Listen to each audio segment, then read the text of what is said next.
Hello dear all, I am Santosh Wagh and welcome to channel Learn Easily by Sandhya Wagh.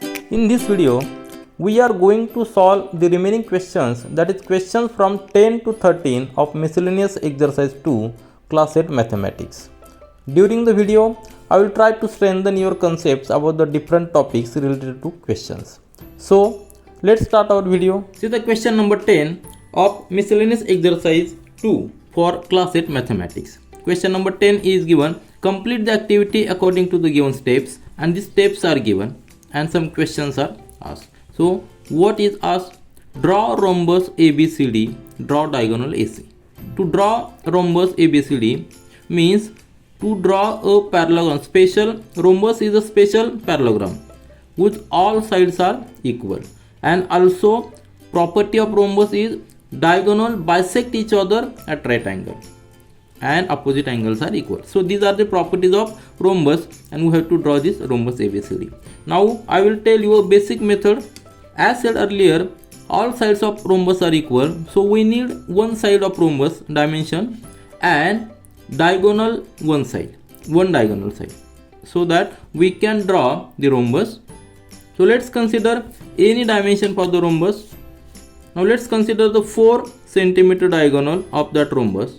We will draw this rhombus. If this is the diagonal AC, then let this be the dimension for diagonal and dimension for the sides. All sides are equal, so take some approximate dimension and mark here, mark a circle here and another circle from this point, other point. It is obvious that distance of these two marked points, distance of these marked 2 points is equal from this point also, this point also, because we are taking the same distance. So just join, we will get a rhombus. Just join this, we will get a rhombus. Now what are the properties of rhombus? Opposite sides are parallel and also equal, all sides are equal. So this is the type of rhombus. One more property, that diagonals bisect each other, means if we draw, if this is the AC diagonal is also name this AC. So A, B, C and D. Let this be the vertices of rhombus. We have drawn the rhombus. Now next question is, show the congruent parts in the figure by identical marks. We know all sides are equal, so this side, this side, this side, this side, all sides are equal. Opposite angles are equal, so this angle and this angle is equal. Also this angle and this angle is also, both angles are equal because opposite angles are equal. That is the property of rhombus. Now next property, diagonals bisect each other at perpendicular. If we draw a diagonal BD, that will bisect AC and also make a right angle at the crossing point. Now what is given next? State by which test and in which correspondence ABD, this triangle ADC, so ADC and ABC are congruent. Now what are the tests? Which are the different tests? If we have two sides equal, one angle equal, then both triangles are congruent. So by which test? This side, this angle and this side are equating, because these sides are equal, these angles are equal. So we can write here for 3 parts. By which test? By this side, then angle and again side. By this test, triangle ADC and triangle ABC are congruent. Are you getting? So by which side, so by which test? Side, angle, side. By this test, triangle ADC and triangle ABC, and triangle ABC are congruent. Now what is next given? Give the reason to show angle DCA. Angle this DCA, this angle, and is equal to this, equal to, that is congruent equal to angle BCA, So this angle, we have to give the reason. We know the property of this rhombus, that this diagonal bisects each other and also bisect the opposite angles. These opposite angles are equal, so we can say this angle DCA, so angle DCA is equal to congruent angle BCA, and similarly, this is for fourth part, similarly angle DAC congruent to angle BAC. Now to support this statement, just consider the triangle ABC. In this triangle, this side AB and BC are equal, so angle opposite to these sides must be equal. Are you getting? Angles opposite to the sides must be equal. That's why we can say angle DCA, this angle DCA and angle BCA are equal. Similarly, this statement also proves because these sides are equal and opposite angles of these sides must be equal. So this is the property. So in fifth, what is asked? State which property. So we can say, as these are two parallel lines, also DA and BC are parallel lines, so if we consider AC as an intersecting line, then these opposite interior angles are equal, opposite sides are equal, opposite angles are equal. So all these properties we can prove, and these are the properties of rhombus. See the question number 11. The shape of form is quadrilateral. Measurement taken of the form by naming its corners as P, Q, R, S in the order are as follows. Length PQ, all these lengths are given, and find the area of field in hectare. Hectare conversion is given, 10,000 square meter is 1 hectare. So just draw a simple sketch for our understanding that a form is in a quadrilateral. Quadrilateral means 4 sides are there. So just draw a sides here. Let this be the PQ, that is given. PQ is 170 there. Then one more side is given, this next side is given QR 250. Then one more side is given 100 centimeter. Let this be the 100 centimeter, and last side is given. So these are the P, Q, R, S coordinates, all 4 coordinates, and dimensions are given like this: 170 meter, then 250 meter. This is the rough sketch for understanding only. Then 100 meter and 240 meter. And also one more PR, this diagonal. PR is diagonal is given. That diagonal is equal to 260 meter. So all these are the dimensions, and we have to find the area of field. So formula, here we can use Heron's formula. That formula is area of triangle. Let's see the first triangle PQR. Here we have to find the area of 2 triangles, then add, so that we can get the overall quadrilateral area. So here first area of triangle PQR, as we know 3 sides, so we can use Heron's formula. That formula says triangle, area of triangle PQR, that will be equal to square root of S1 into bracket S1 minus A, then S1 minus B and S1 minus C. So this is the formula. Now just understand what is S1. S1 is nothing but addition of 3 sides, A1 plus B1 plus C1 divided by 2. So if we calculate S1 and put value of S1 and ABC are, here ABC means, just consider this ABC means length of side. So that is nothing but here just calculate S1. S1 is equal to A value is given.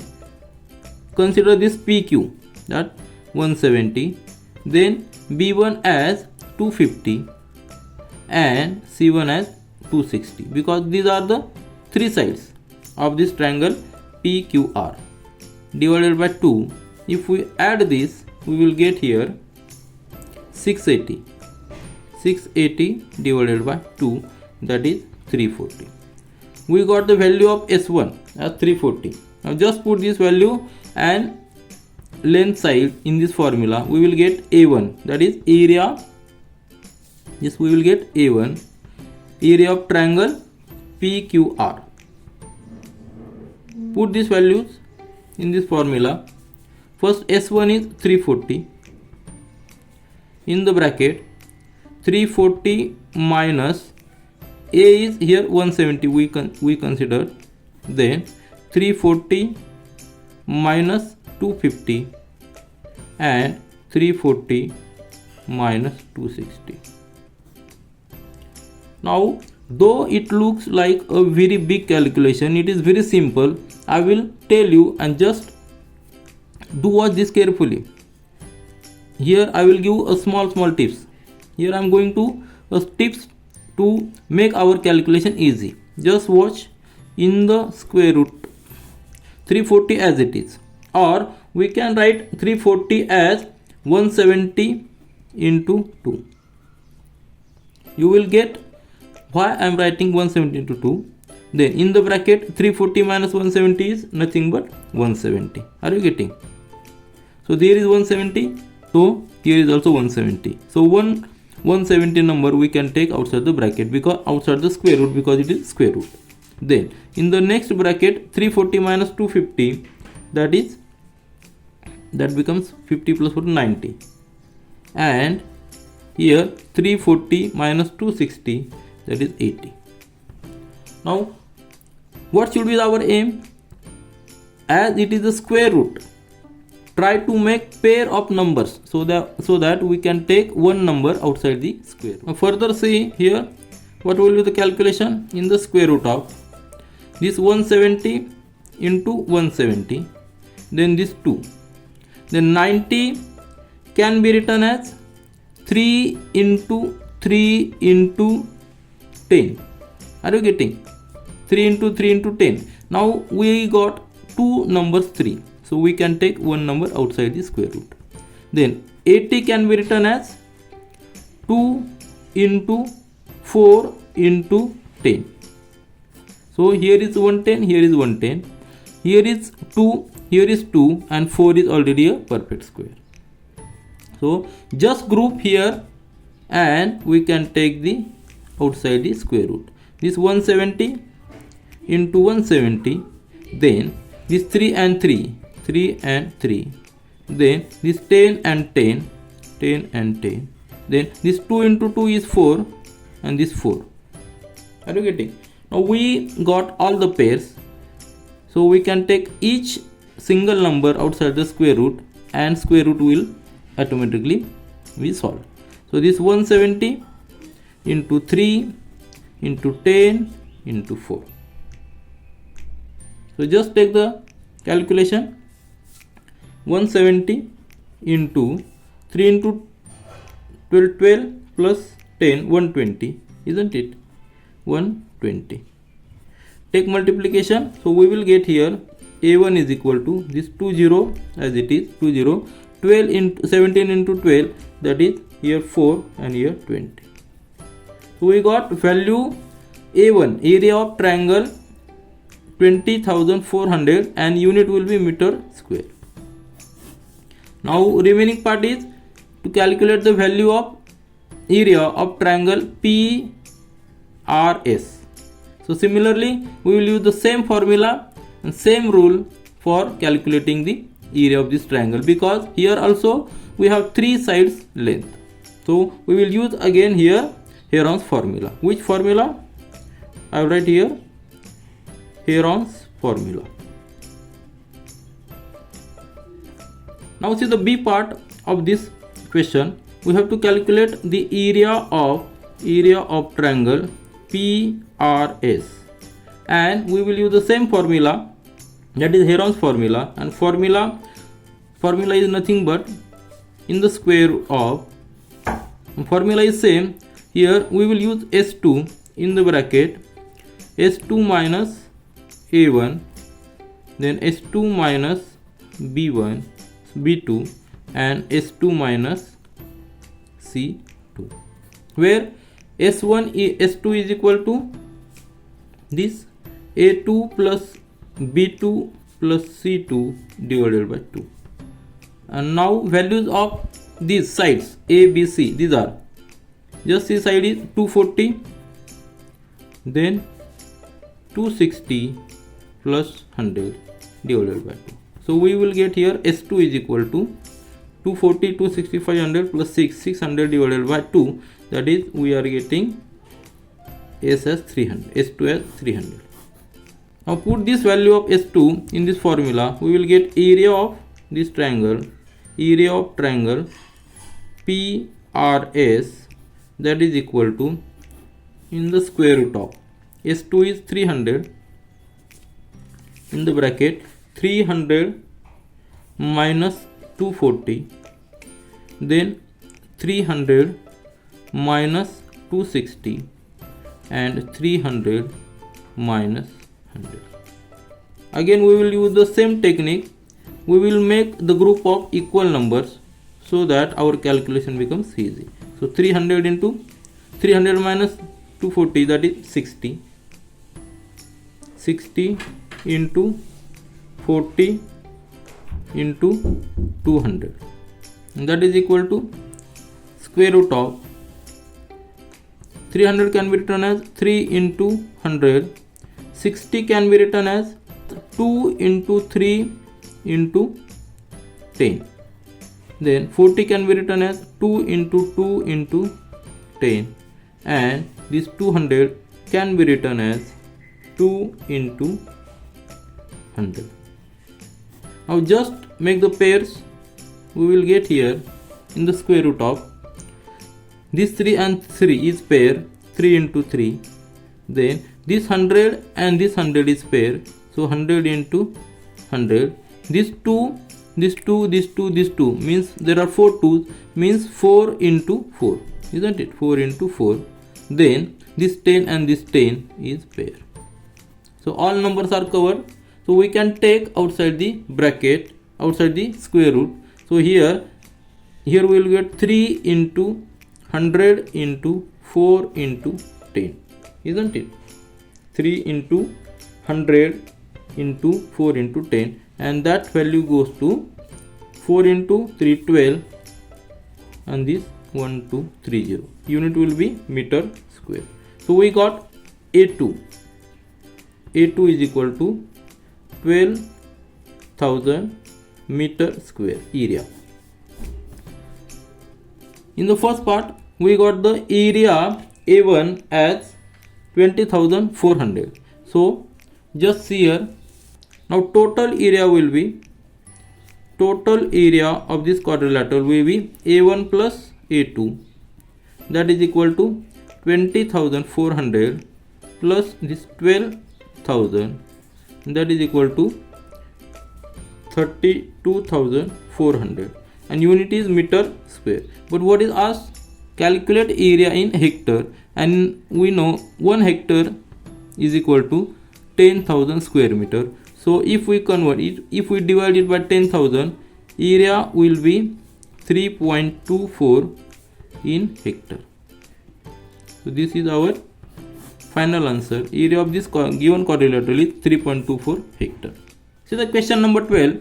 In library, 50% of total number of books is of Marathi. The books of English are 1/3 of Marathi books. The books on the mathematics are 25% of the English books. The remaining 560 books are of other subjects. What is the total number of books? So here we will have to make some assumption. Questions of this type are very simple. Only your assumption matters. If we are able to make perfect assumption, then you can write a perfect equation, and solving that equation you will get the correct answer. So our assumption is let the total number of books is equal to x.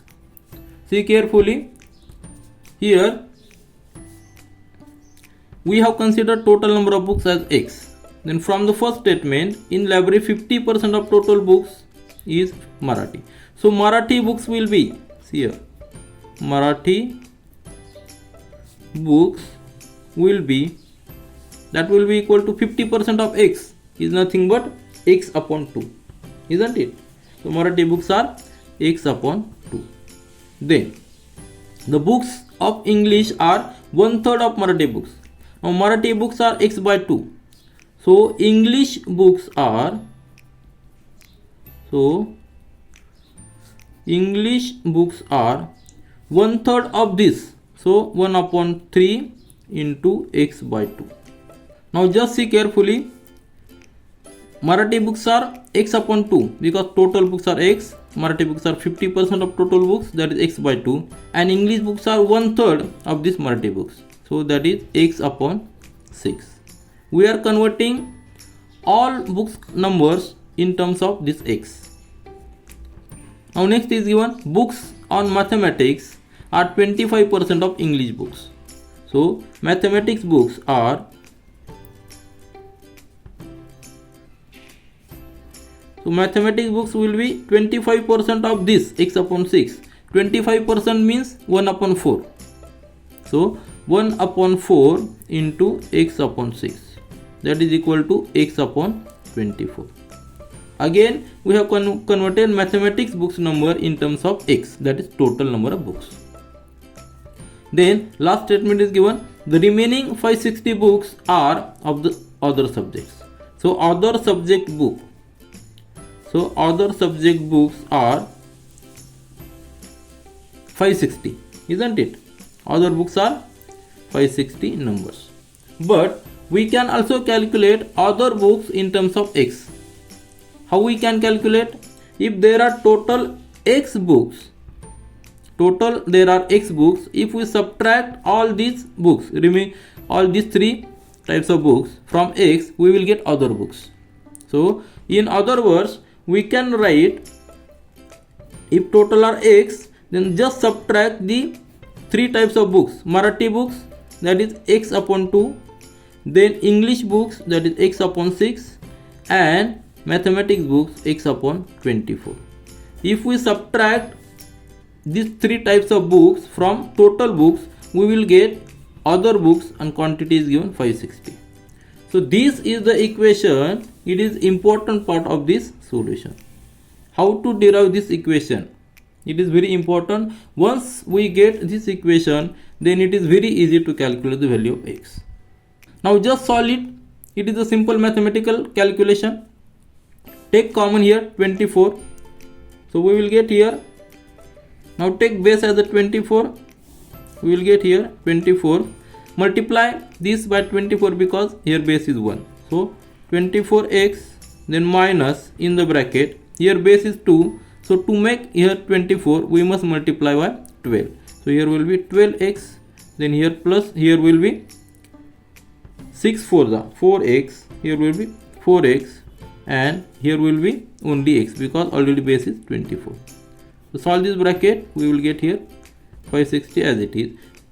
Transfer this 24 here and solve this, we will get here 24x minus 12x plus 4 plus x, that is 17x, isn't it? 17x is equal to 560 into 24.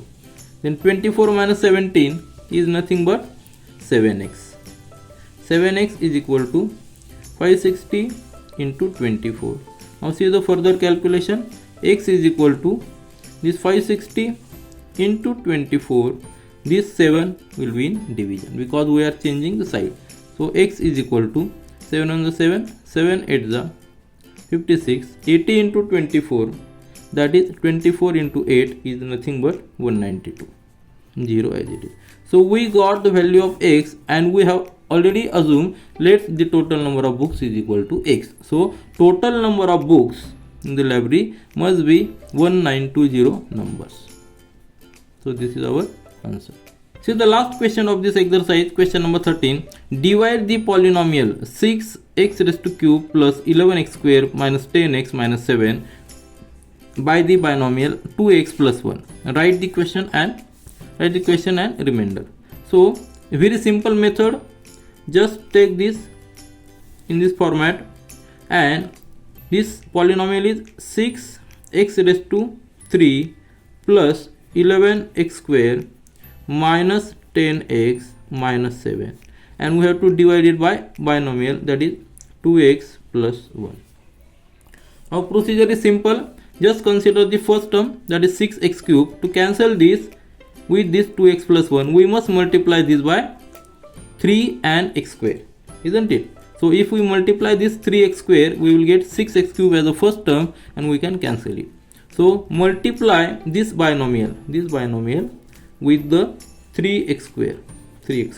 Multiply this 3x square with this binomial, and right here we will get here 6x cube plus 3x square into 1, that is 3x square. Then take the subtraction, change the sign, here minus, here will be minus, isn't it? So 6x cube and 6x cube will get cancelled. We will get here 0. 11 minus 3, that is plus 8x square, isn't it? 8x square. Here 8x square will be remainder. Now take next term here, minus 10x. Now to compensate this 8x square with 2x plus 1, we must multiply this binomial by 4x, isn't it? So if we multiply it by 4x into 2x plus 1, we will get here 8x square and other terms. So multiply this binomial 2x plus 1 with 4x, we will get here 8x square, and also multiply this 4x with this 1, that is plus 4x, isn't it? Then take the subtraction, change the sign, here will be minus 8x and 8x square will get cancelled, here will be 0, minus 10x minus 4x, that is minus 14x. Then take the next term, that is minus 7. Now to cancel this minus 14x, we must multiply this minus 7. We must multiply this 2x by minus 7. So write minus 7 here. Minus 7 into 2x, that is minus 14x. Minus 7 into plus 1, that is minus 7. If we take subtraction, change the sign of this, here will be plus plus. Minus 14x plus 14x will be cancelled, 0, and here also plus minus 7 plus 7 will be 0. So we are getting the perfect question, and our answer is here. Question is equal to 3x square plus 4x minus 7, and this remainder is